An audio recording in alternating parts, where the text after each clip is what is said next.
नमस्कार, स्वागत है आपका करंट क्राइम में जहां मिलता है सिर्फ सच। और मैं हूं आपके साथ काम्या शर्मा सुखीजा।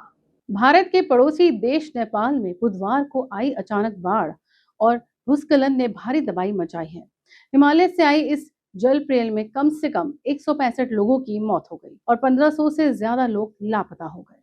इसमें 300 भारतीय भी शामिल हैं।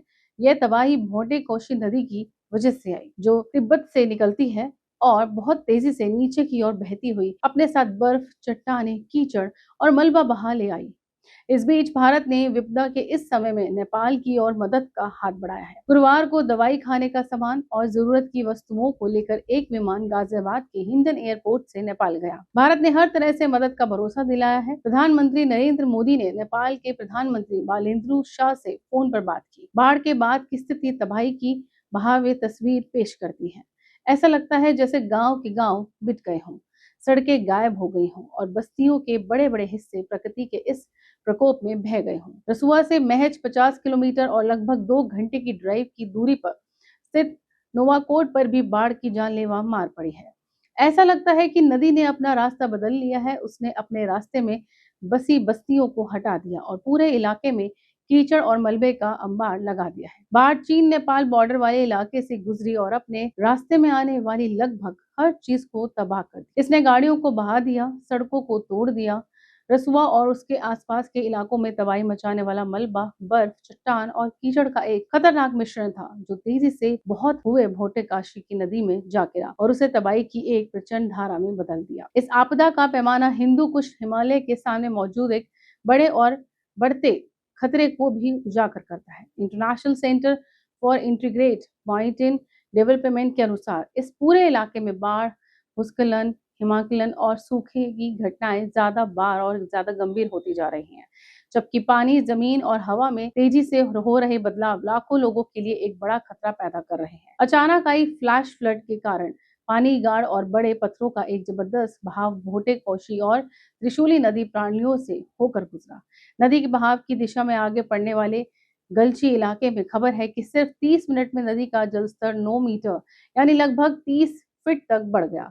वहीं चीनी सरकारी मीडिया नेपाल और तिब्बत में आई बाढ़ पर कहा कि बड़ी संख्या में लोग हताहत हुए हैं, मारे गए हैं या लापता होने की संख्या अभी भी साफ नहीं है, लेकिन मौतों का आंकड़ा बढ़ने की आशंका है।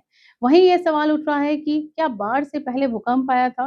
नेपाल के विदेश मंत्री ने शुरुआत में कहा था कि भूस्खलन से कुछ समय पहले तिब्बत नेपाल सीमा पर भूकंप की खबर मिली थी। इससे संकेत मिला कि भूकंप की वजह से शायद ये आपदा आई, लेकिन अमेरिकी भूगर्भीय सर्वेक्षण के विश्लेषण में कहा गया कि वहां कोई भूकंप नहीं आया था। इससे सवाल उठ रहे हैं कि भूस्खलन की वजह से क्या थी? बाढ़ का असली कारण स्थानीय बारिश नहीं, बल्कि बर्फ का एक बड़ा हिमस्खलन हो सकता है। वैज्ञानिकों का कहना है कि नेपाल की तरफ से आए एक विशाल लहर ने नदी का रास्ता रोक दिया था।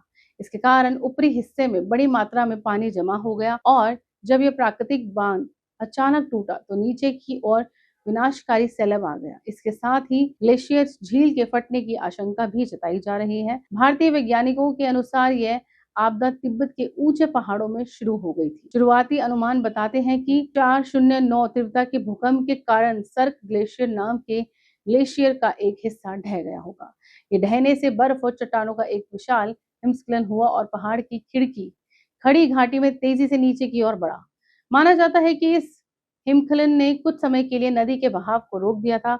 बाद में जब यह रुकावट टूटी तो पहाड़ी कीचड़, चट्टानों और मलबे का एक विशाल सैलाब नीचे की ओर बह निकला। इसके परिणाम स्वरूप आई अचानक बाढ़ त्रिशूली नदी प्रणाली से तेजी से फैली, जिससे तेजी से जल भरा हुआ और बड़े पैमाने पर तबाही मची। फिलहाल के लिए करंट क्राइम में इतना ही। आपसे फिर होगी मुलाकात। बहुत बहुत धन्यवाद।